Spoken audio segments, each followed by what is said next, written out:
We're back again. Here we are. Yep, just the two of us. Here we are. Here in the bunker Yep. with these bright lights Yep. that are reflecting. It's nice though. Yeah. Very nice. You got some sun. You must have enjoyed your vacation. It was nice. Went to Bible camp. Right? Boy, what a beautiful camp that is. It's not Spitzer Lake, but it was still camp. Yep. It was very nice. He's talking about Inspiration Bible Camp. Yep. That's what he's talking about, and their new location. At That's Twin not- Oaks. Yep. So, And it's not underwater.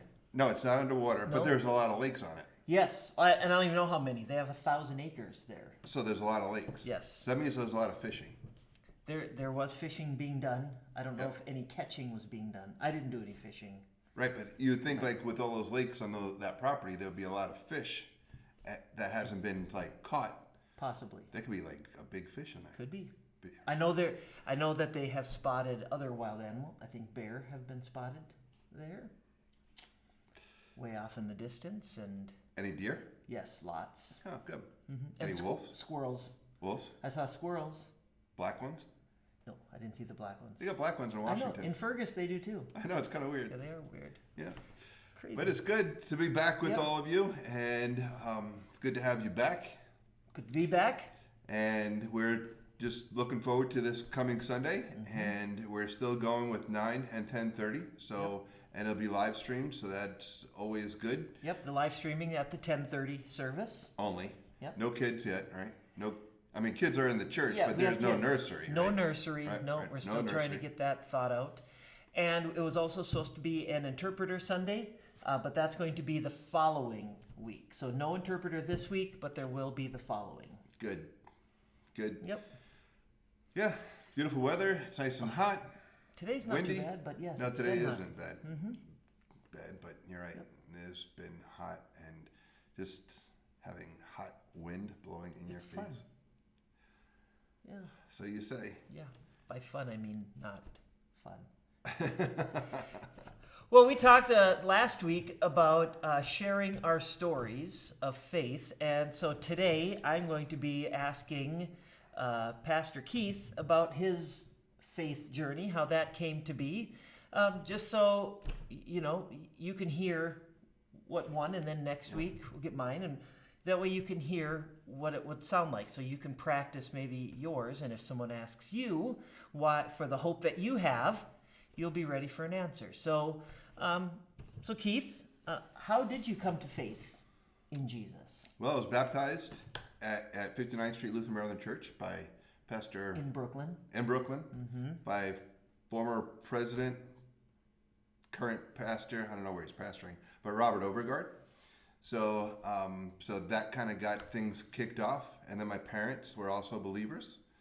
So they would make sure that I went to church on a regular basis. They made sure that I was involved in Sunday school and in youth group, and encouraged me to go to Bible camps and retreats and other things like that. So that really helped. And my friends were mainly from the church.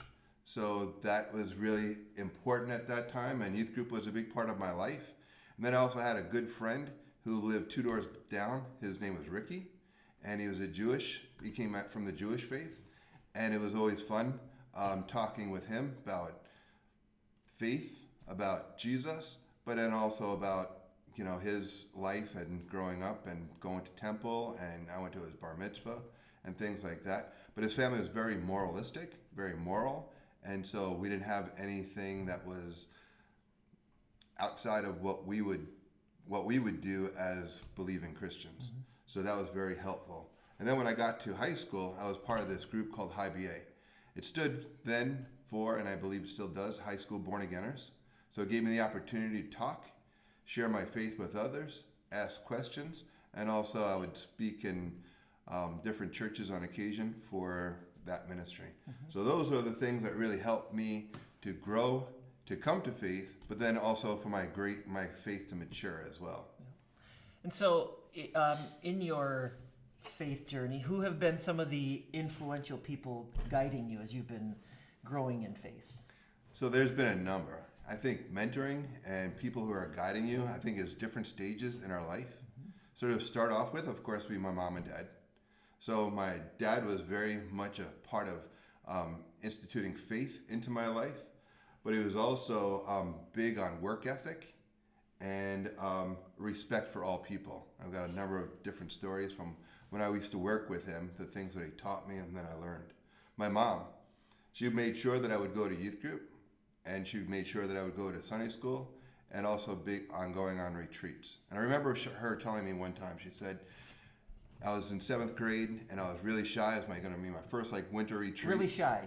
I was very shy when I was a kid. Very shy. I was. Can you believe that? I was very shy and quiet, believe it or not. Shy and quiet. Because I didn't always talk so well. I guess sometimes I don't talk so well now. But I would even more afraid to say something because of being ridiculed for Anyway, shy boy. jumping over my words. Yes. Stumbling over them. But she said that the friends that you make now will be the friends that you have for the rest of your life. And that has been one of those words and phrases that have rung true. It's almost like prophecy. That was so very true because those friends that I had then are still my close friends now. And it really instituted where I am, right now as well. And then Ricky, who I said before, my Jewish friend, would come with me to retreats and came with me, not to the first one, but to 1 or 2 additional ones. So that was fun, and they would come to church and stuff occasionally, so it wasn't. So that was really helpful. The other people, real quick in my life was my Uncle George. Yeah. He taught me, and he encouraged athletics, and he also encouraged and saw a promise in me at a time when I didn't see promise in myself. Another one is my brother-in-law, Doug White.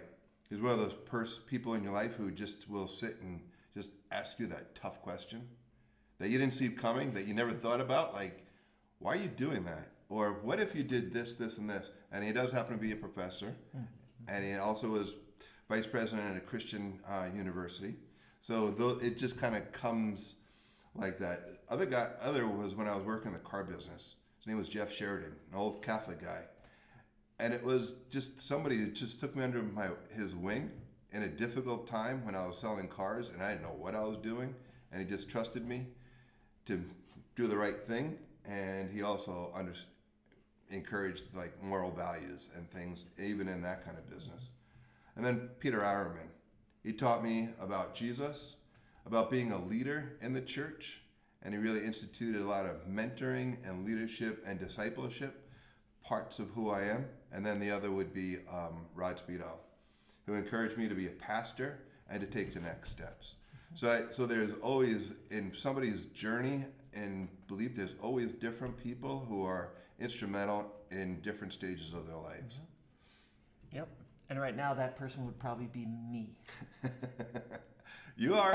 It is fun. We do have things going back and forth, but yeah, there's times that you make me stop to think through our many discussions, and it is. I just had to throw that at you. Yep. And so with all of that, your whole life experiences, all the people that have influenced you, you're growing up in the church and all of this, why do you still believe today? Have you seen the world out there? Have you seen everything that's going on? Seriously. God showed me love first. Before I even knew what love was, he demonstrated that love for me. And because of that love, it still instills in me faith that continues to grow, wisdom that never ends, and a commitment to serving and understanding. I'm reminded when I was a kid, my life verse then and continues to be that today is found in Matthew 28:20. It's the last part of it where it tells you, and surely I will be with you always to the very end of the age. And that's a promise that I hold on to. It's a promise I made as a teenager and I understood, and it's a promise that I continue to do today. I've lived in a number of different places. I've done a number of different things. My family isn't, a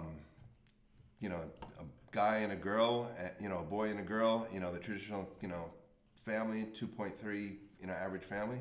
Family is a little bit different. So because of all of that, God continues to demonstrate through life the promises of Scripture that are presented and lived through and shown to me each and every day. And so for those who might be listening who might have just stumbled onto this, who may not believe, what would you like to tell them? I would love just to hear their story. I don't think it's me telling them anything. I just want to hear your story. I want to hear why you don't believe.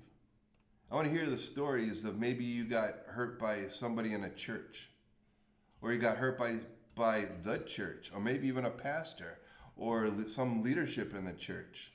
Or maybe it has nothing to do with the church, but because you thought that God should have shown up at a specific time, maybe somebody died in your family that you're really close to, and now you're resentful because of them taking this important person from your life. I want to hear your story. And then I want to tell you about the love of Jesus. I want to talk to you about how much he loves me, the challenges that were presented in my life, and how he came through. And how even now, in the midst of all that's taking place, that he still loves you, and there's hope for you in the gospel of Jesus Christ. And he loves you as much as he loves me. That's good stuff. So I hope that maybe helped you to know some of Pastor Keith's story, and maybe help you when someone asks you your story. Yeah. Just go through some of these questions. Next week, Pastor Keith is going to be asking me a couple different questions, maybe some of the same, but I just hope this was encouraging for you. I hope it was educational for you. I hope it was uplifting for you. Yeah. And for those of you who may not yet believe, I pray that this was heart-changing for you. Yeah. So until we meet again, may the Lord bless you and keep you. See you next week.